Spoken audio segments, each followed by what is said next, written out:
Today we're using extension tubes to do a lot of macro close-up photography. Ask David Bergman.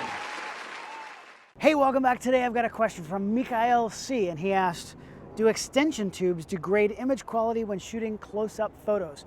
Close-up photos, otherwise known as macro photography. It's really a cool thing. It allows you to get really close to your subject to shoot pictures close-up of things you normally wouldn't be able to get that close to. So how do you get pictures like that? Well, first of all, you can't just use a regular lens because the focus distance, the minimum focusing distance on most lenses is like maybe a few feet back. So you can use, the best way to do it is to use a dedicated macro lens. For example, Canon makes a 100mm macro. It's a great lens, allows you to get really close to your subject. So like if you're photographing flowers or bees or whatever it is, you can get super, super close. But there are other ways to do it. At the other end of the spectrum, there are some DIY ways to do it. For example, you could take like a nifty 50, an inexpensive 50mm lens, actually take it off your body and flip it around and shoot through it the other direction. It's kind of an odd thing to do, and of course there's a lot of image quality loss. You're going to have light leaks. There's no communication between the camera and the lens. It's kind of tricky to do, but in a pinch it's a good way to actually get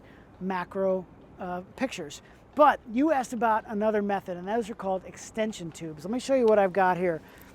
This setup here, I'm actually using the Canon EOS R mirrorless, and then I've got a 50mm EF lens on here, an old 50mm EF. And then, so because I'm using the EF, I have to have the RF to EF adapter because this is a new body and an older lens. And then in between, I actually have this Canon extension tube, and this is the EF 25. They make a 12, which is about half the size, and a 25, which is a little bit longer.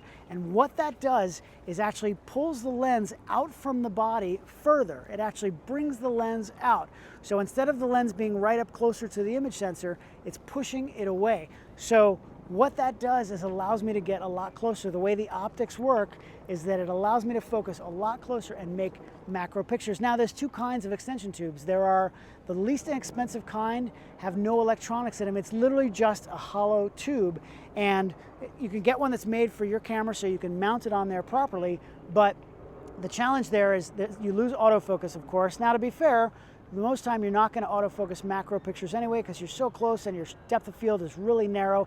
You're probably going to want a manual focus anyway, but you lose that connection between the camera and the lens. So also the biggest problem is you cannot change your aperture. Unless you're using an old lens that has a manual aperture ring on it, your aperture is going to be wide open regardless of whatever you do because the camera can't tell the lens what aperture to shoot at.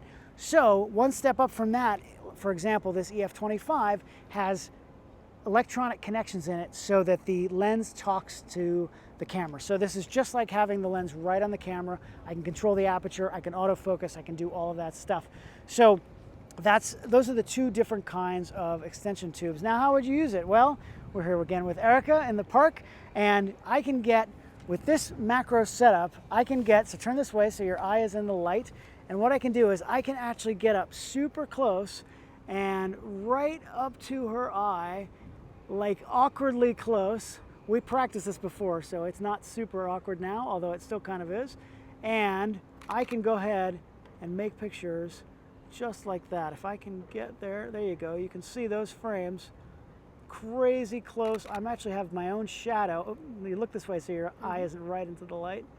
And boom. So you can see, I mean, I can literally get inches away, an inch from her eye with this extension tube. Now, funny thing is, I've seen solutions online of people who don't want to buy an extension tube. Literally, somebody made one with a toilet paper tube. So it really isn't about the, you know, you don't have to necessarily have all the electronics in here, but obviously image quality on that is going to be severely reduced. Now, that's what you asked about, image quality using extension tubes. There is no loss in image quality because there's no glass in here. There's no lens in here. It's literally just a hollow tube. Let me actually show you what it looks like. It's literally just a hollow tube. So you cannot, there's no loss in image quality. If you're using one of those DIY solutions where you're using a toilet paper tube, yes, there's going to be image quality loss severely.